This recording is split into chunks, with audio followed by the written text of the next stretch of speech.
we're discussing the latest NHL trade rumors involving the Carolina Hurricanes, the Edmonton Oilers, and the Toronto Maple Leafs. And that's coming up next.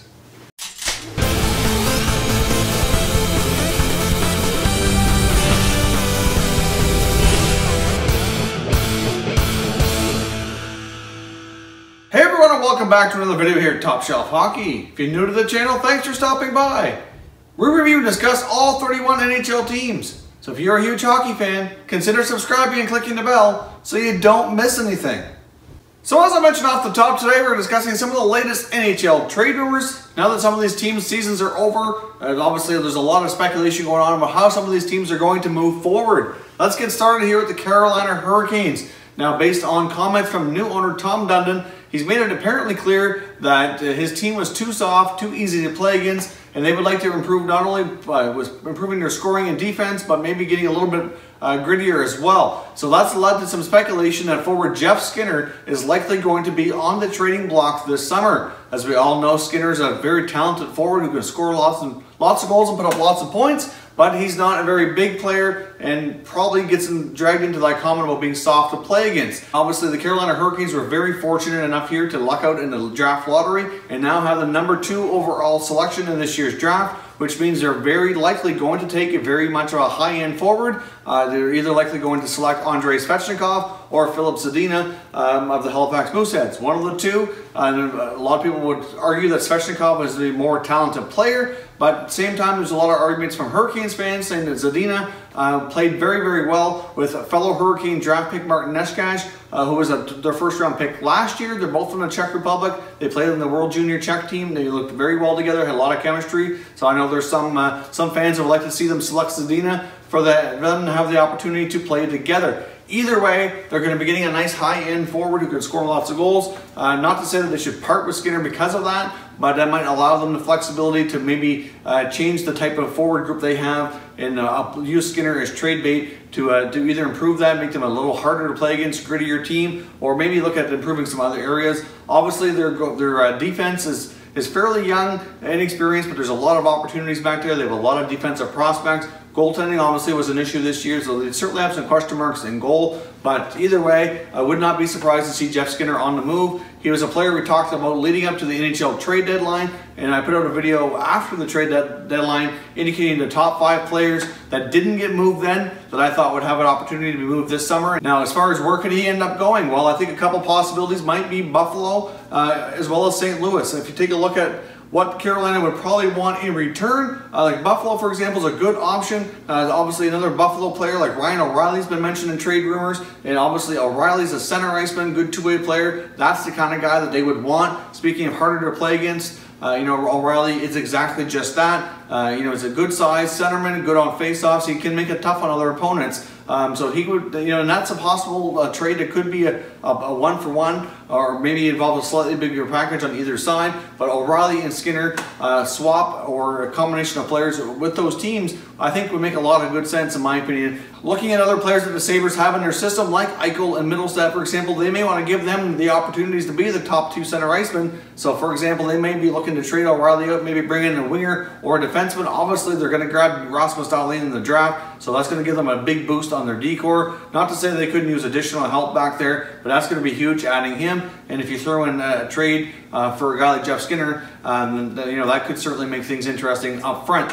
Good possibility Hurricanes look to trade Jeff Skinner this summer, and one of the possibilities would be to look to a team like Buffalo. Like St. Louis has been mentioned, as well as a lot of rumors since the trade deadline and boosting their scoring. They have a lot of prospects. I'm not sure they would have a nice a center iceman they would want to trade in return for Skinner like the Sabres would. So if they really want a center in return, Buffalo would probably be the better trading partner. However, depending on if they're looking for more to get younger and some other prospects, then St. Louis is certainly a good option for that, as they have stockpiled a lot of top prospects in their system.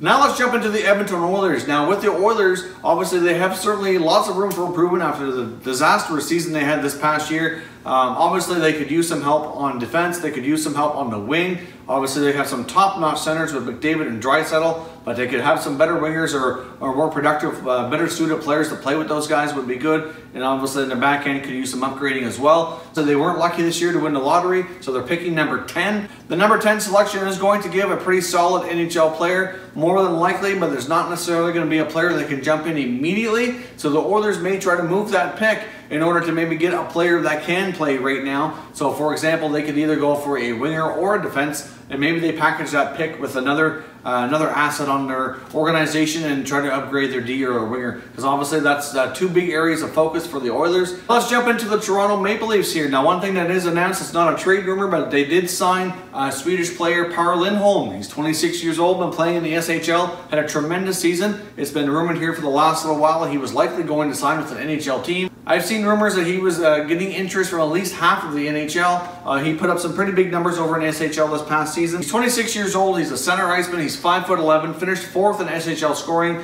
putting up 47 points in 49 games. So he's a pretty solid hockey player. There is some questions over his skating compared how his skating might translate into the NHL. That's the only question mark I've really seen on him as a player. However, Lindholm is certainly a great offensive talent. It had been speculated for quite some time Lindholm was going to sign with the Vancouver Canucks, but they decided to pass on that. I know at one point the Canucks were rumored to be the leading contender, but they dropped themselves out of that race. I'm not really sure what made them choose to drop out and not pursue Lindholm any further, but he has signed with the Toronto Maple Leafs, and it has been indicated he'll be given every opportunity to play a bottom 6 role with the Leafs up this coming season. So could that mean other moves for the Leafs? For example, as we know, they have all kinds of pending UFAs that may or may not return to the Leafs next year. But for example, where he's the center iceman, obviously Matthews and Kadri are 1-2. That's not likely going to change any. But could we see the end of Tyler Bozak for sure? Obviously, it was speculated a lot last year leading to the deadline. Bozak was going to be moved, as he likely wasn't going to be re-signed. Obviously, they decided not to do that. They kept all their UFAs for the playoff run, which was probably a smart move overall. But now that that season is over, and they have some decisions to make, obviously, Bozak may not be back. I mean, I've seen comments from Bozak indicating he would like to be back. He loves living in Toronto. Anyway, his family there, he's been there a long time. So I think he would like to come back. And the Leafs may try to bring him back as a 3 or 4 center for the right price tag. Obviously, he's likely going to have to take a pay cut. Obviously, based on his current play, probably indicates a lower salary than what he was previously earning. But, if they can get him for a short-term deal for the right price tag, maybe Tyler Bozak returns. But the signing of Par Lindholm just can't help but wonder if maybe they're not planning on offering him a contract, and maybe they're going to think of Lindholm as basically his replacement. So let me know your thoughts on Lindholm as a Leaf fan. Are you excited for this guy? And do you think he could replace Bozak? Does this mean for sure that Bozak doesn't return? Now, before we end the video, one more thing to talk about the Toronto Maple Leafs is defenseman Jake Gardiner. Obviously, Jake Gardiner has been getting all kinds of flack for the Game 7 performance against the Boston Bruins. You can say what you want about Gardiner. Overall, yes, he had a bad game, but he did have a pretty good season, and we saw lots of improvement from Gardiner. But he was very hard on himself on post-game and post-end-of-season comments. He basically said he didn't show up at all in his worst game of his career. In a nutshell is kind of what he said. And there's a lot of fans calling for him to be traded. I've seen all kinds of hateful messages sent directed either at or to him through social media. And I don't blame Leaf fans for being upset. I don't blame them for being upset with his performance in that game. It's something he's kind of done throughout his career. He's had bad defensive blunders at the worst times.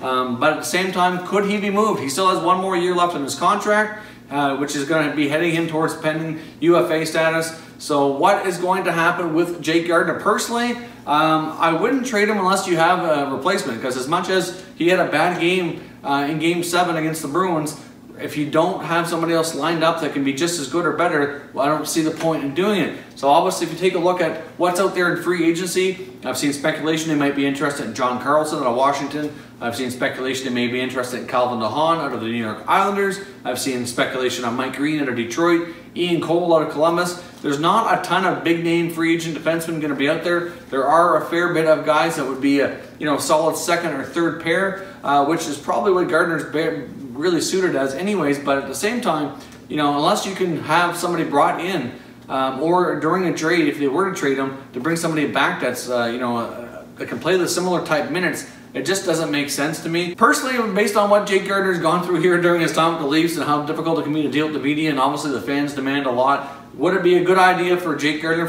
strictly for his mental health, to get a change of scenery?